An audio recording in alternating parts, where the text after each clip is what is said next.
So good evening, everyone. My name is Cynthia. So I'm now the second year master student from School of Global Public Health, concentration in health policy and management.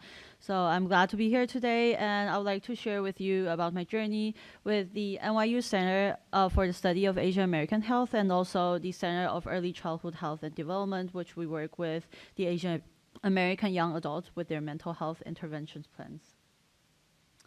So basically, I'm working on several projects like related to the health rights of Asian Americans and Pacific Islanders populations in New York City.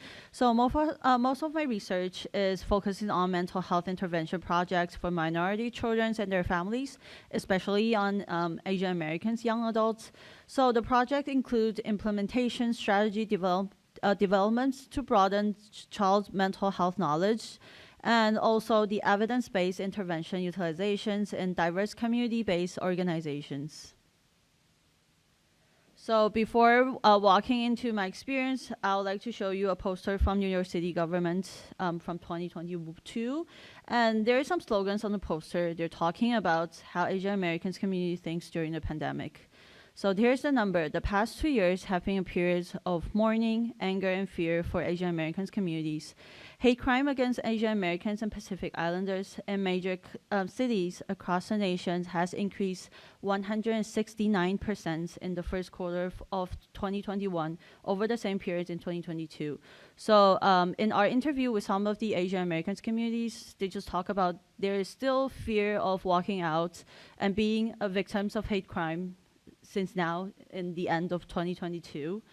So especially increased rates of racism against Asian American youth, adults at school keeps these students under pressure and more anxious about, thinking about who they are and where they're from. It keeps them thinking more about their identity and wanting to know more about their family's history. So this is how we come up with a workshop after some personal interviews, writing some personas with some Asian Americans young adults. So we would like to dig deep into the reasons which cause anxiety and mental health issues in the Asian Americans youth communities. So we're doing the storytelling workshop for the youth age 16 to 21. We collaborate with Chinese American Family Alliance for Mental Health, which they have a rich experience and also they have great communications with the communities. So we believe that telling stories can help us to understand ourselves in a new way. It's also an excellent tool for realizing our bias and also addressing the mental health issues. So storytellings can create a sense of belonging, understanding, and connectedness. Nevertheless, communities of colors are often burdened with fighting against the single stories. So the power of interrupt the predictable pattern of a single story lies with us, as individual and as a collective communities, standing in solidarity with one another. So through the workshop, we talk about the healings from the impact of racial bias and racisms on several perspectives. First is for the model minority myth, the anti-Asian hate during COVID-19, and also the microaggressions. So when we talk about their stories, we always tell them, don't forget to taking care of yourselves physically and mentally.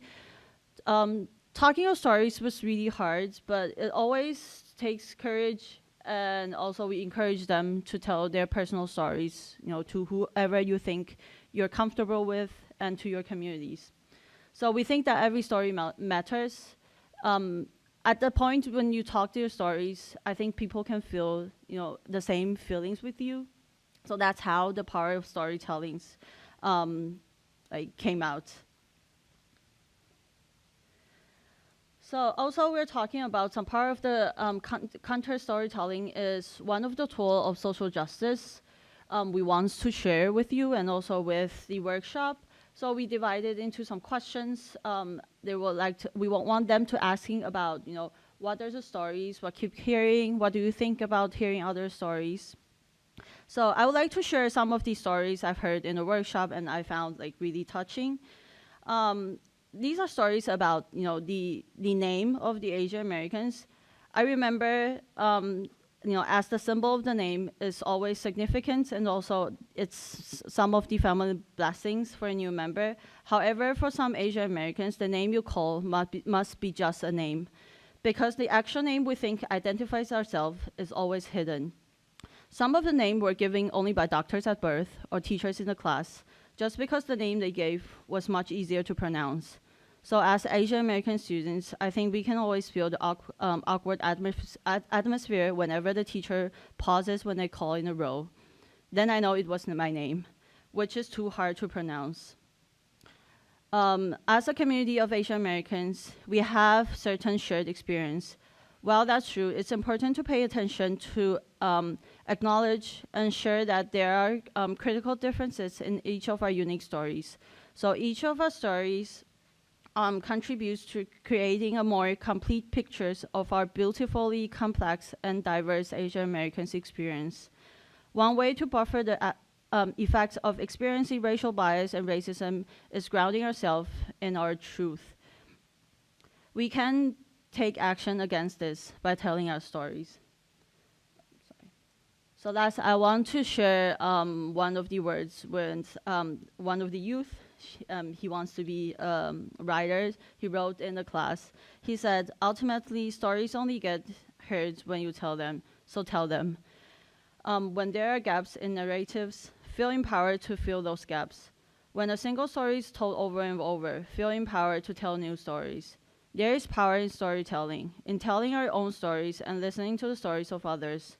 Storytelling is fun, creates a sense of belonging, understanding, solidarities, and connectedness.